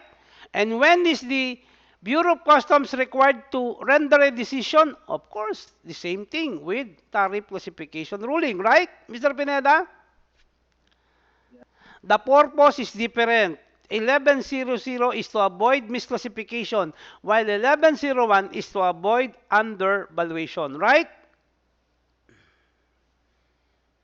Now, what is now the effects of the ruling? Oh, obvious naman po, when it is the Bureau of Customs that renders a ruling, kung ano man po ang ruling na yon, then therefore, it becomes binding upon the Bureau of Customs. Susundin na po yan. Ngayon, pag po mataas ang ruling ng BOC and the importer is dissatisfied or not convinced with the ruling, then the importer can go and proceed to 1106 and file a protest. Then if the protest is dismissed or denied, then the importer can go to the CTA, then up to the Supreme Court. Right, Mr. Pineda? Continue. Number 20. Notes number 20.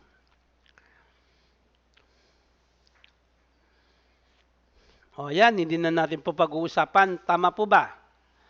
Tama po ba? Okay. Tama po? Do you have a copy of the letter sample regarding valuation ruling? Meron na ba kayong kopya? Meron na ba kayong copy ng letter, Miss Silvestre? Annex G, right?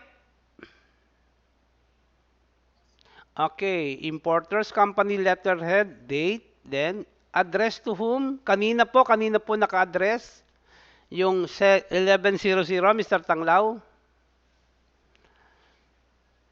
The chairman po sa 1100. Pagdating po sa 1101, it's the commissioner po.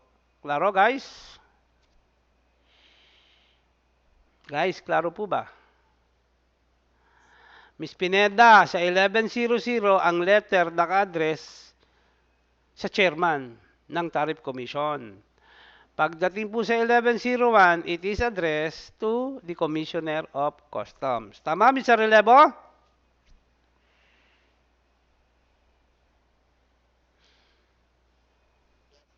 Okay. The Commissioner, then the Bureau of Customs, then Port Area, Manila. Subject, colon, request for valuation ruling.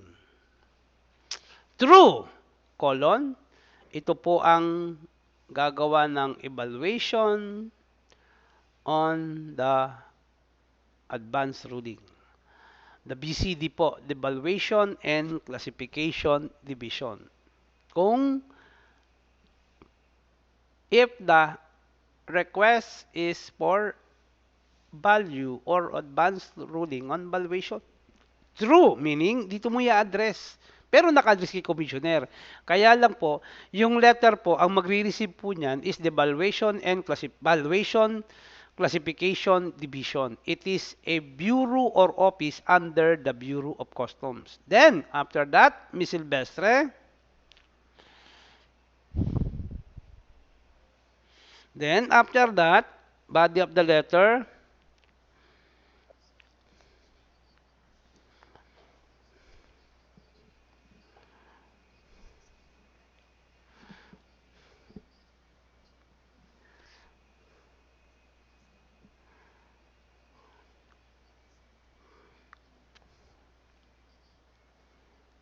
Continue. O, tama ba yung letter? Yung first paragraph, Miss Silvestre, tama po ba yan? Diretso kagad, wala nang kwento-kwento, right?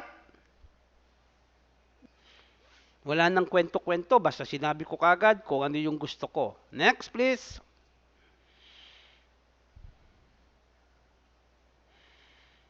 Yes, Miss Silvestre, what's next? Okay. Colon. So, description of the goods, it is mandatory.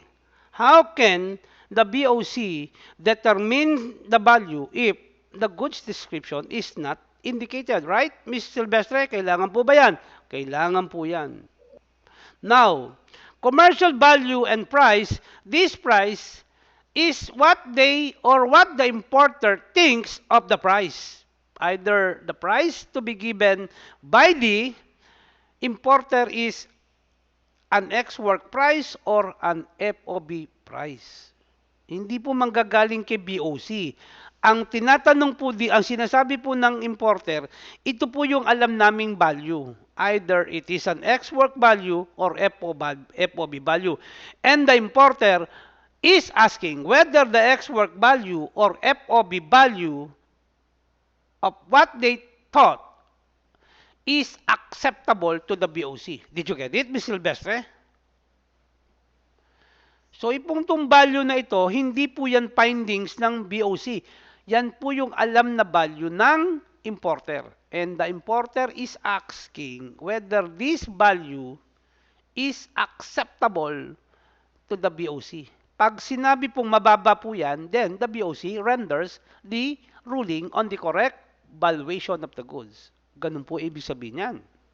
Next, please. Now, country of origin is also required. Why? Because if the goods described is made of first world country, the BOC shall be making a comparison of the value of the same goods or identical goods originating or coming from a first world country. Ano ibig sabihin nun, Miss Silvestre?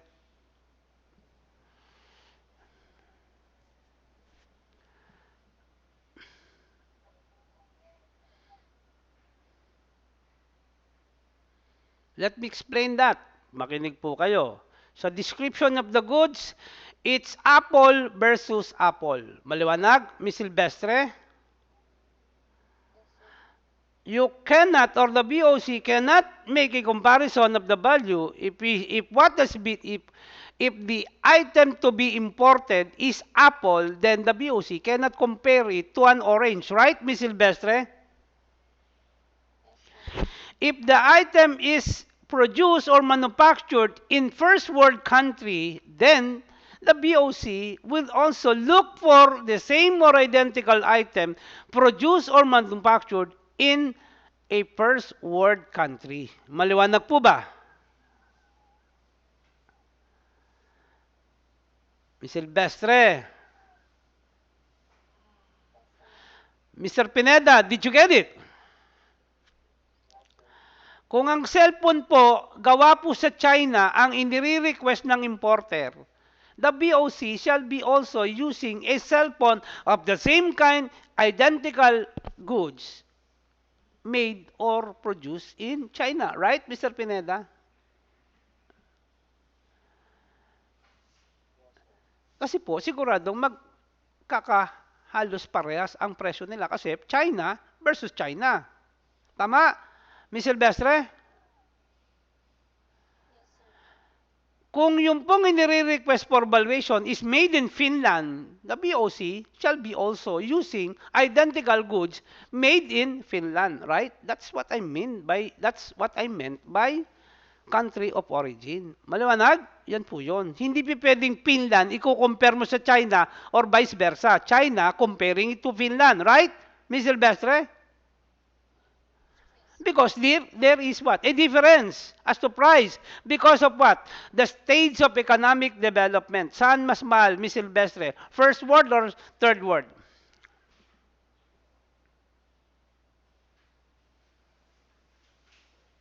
Ms. Silvestre, saan mas mahal? Sa first world or third world? Let's say, gawa ng Vietnam, ikinukumpare natin sa gawa ng US. Pwede po ba yon? Hindi po pwede kasi po, malayo po ang stage ng development or economic development ng Vietnam with US. Kaya po, US versus US. Right, Ms. Silvestre? Or Vietnam versus Vietnam. Tama? Oh, magkaiba po ang presyo nila. Alin po, mas mura, yung sa Vietnam or sa US? Miss Silvestre, mas mura, mas mahal. Okay, next paragraph, Miss Silvestre.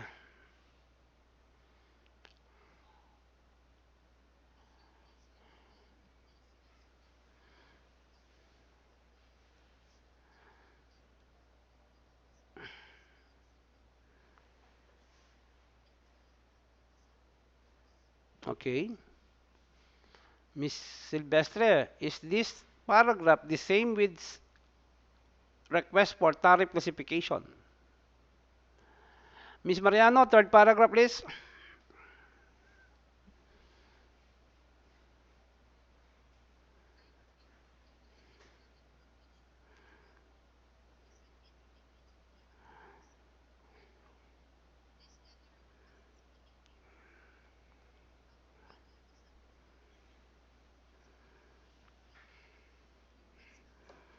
Okay, class.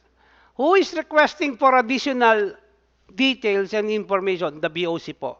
And from whom additional details and information is requested? From the importer. And there is what? That this letter request is made by the importer in good faith. Again, Mr. Pineda, when can you say that the importer under section 1101 is in good faith or in bad faith? Sincere. Miss Silvestre?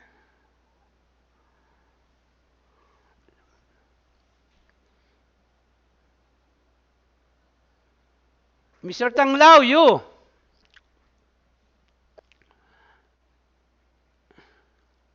Ganun lang po, Miss Silvestre, Mr. Pineda.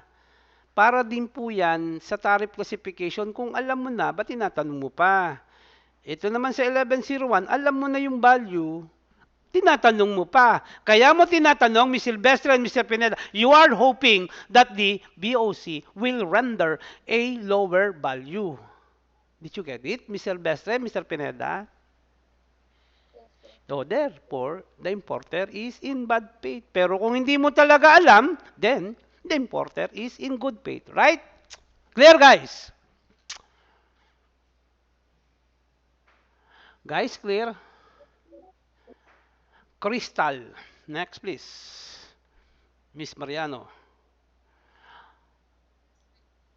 Okay, so the failure of the importer to submit additional info and details as requested by the BOC from the importer will render now the application canceled or withdrawn. Again, ano pong masasayang? Yung binayaran pong application fee. Right, Ms. Silvestre?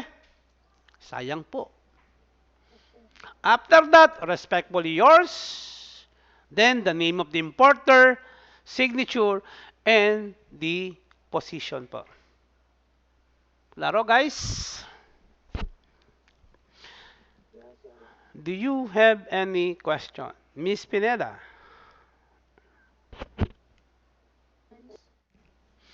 Mr. Verano, do you have any question? Are you sure?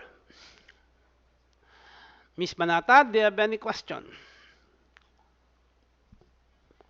Miss Sison, do you have any question? Sure, Miss Season. Miss Pinion, do you have any question?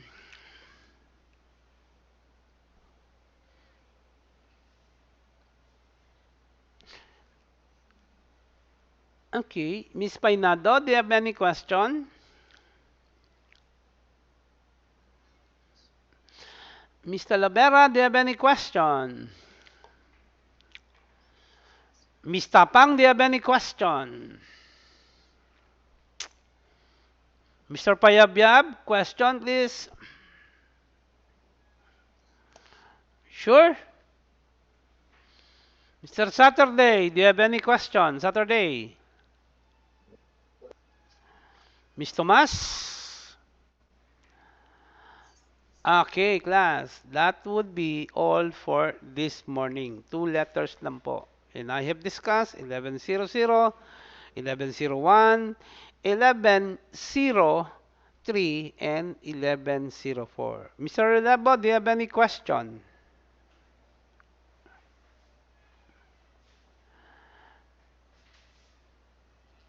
Are you sure, Mr. Relabo?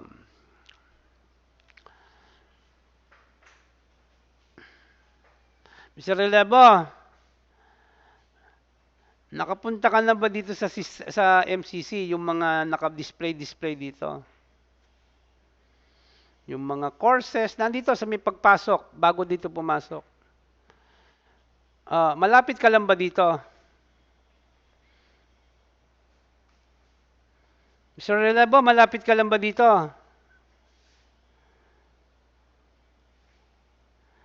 Mr. Relabo, gusto mong pasyalan para makita mo kung ano itsura nung atin. Malapit ka lang ba dito, Mr. Relabo? Walking distance lang ba or malayo? Kailangan pang sumakay ka?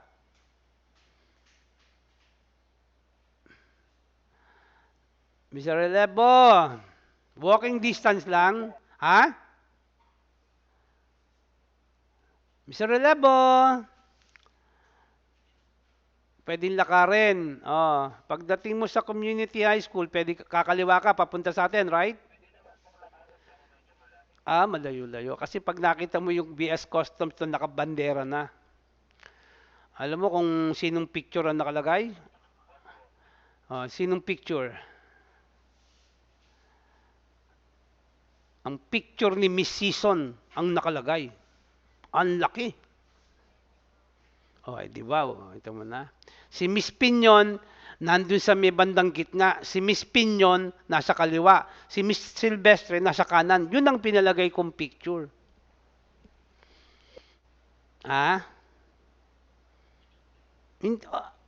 Hindi. Picture ni Miss Season sa kaliwa. Si Miss Pinion sa gitna.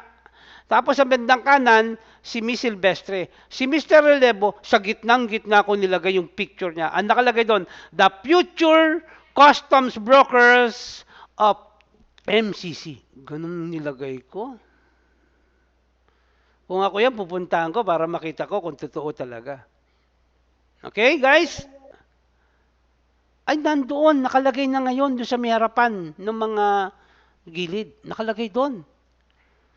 Oo. Kung ako, nano? Okay, class.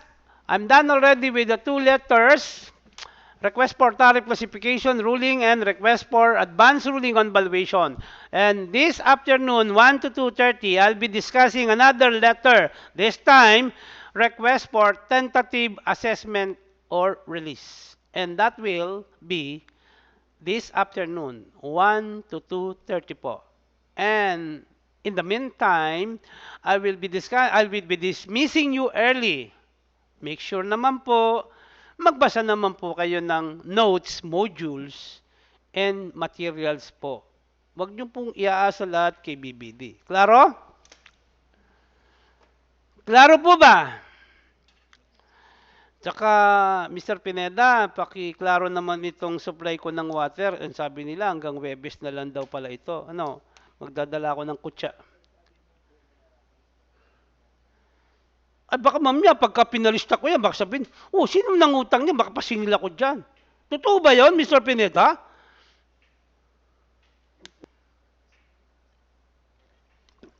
Ayan ha, inuunti-unti ko yung TV kasi sayang, baka mamaya maubusan ako eh. Miss Silvestre, yung sinabi mo ba hanggang Webes lang ba talaga yon? Pagkatapos ala na? Ganun ba yon? Eh di hanggang Webes lang pala ako may tubig. Pagkatapos yung next week, wala na naman akong tubig. Ganun ba yon? Malay mo, may mag-donate. Ano yan? Galing ng DSWD? Okay, guys? You're dismissed and have your or take your early lunch. I will meet you again at exactly 1 o'clock. Maliwanag, guys? You're dismissed. No, I will be sending you another link. Pakipatayin nyo muna. Kasi part 1 ito, part 2 yung hapon. Ipipinish recording ko na, papadalan ko na kayo ng panibagong link. And make sure that you will ask for admission before 1 o'clock. Pag wala nang after 1 o'clock, I will not be admitting any request for admission. Klaro, Mr. Pineda? Mr. Pineda is in charge of checking the attendance here. Si Miss Pinyon, late pumasok, tama ba? Pakil... Ay, di pagka hindi sumasagot, ibig sabihin late, di ba? Ganun lang kasimple yun. Nino, wala akong pakialam kung sino nag-utos sa'yo, no? Basta sinabi ko, abay, pakialam ko sa boss mo. Kung gusto mo, kumuha ka ng grades sa boss mo. Tama? Ganun lang yon. Miss Tomas, Miss Mungkal. Oh, Miss Mungkal, are you there? Miss Mungkal. Okay, oh, hello. How are you? Pwede ka na ngayon? Okay, guys, you're dismissed and see you again at exactly 1 o'clock. You're dismissed. Okay, pakianon mo na, sir. Finish na, no?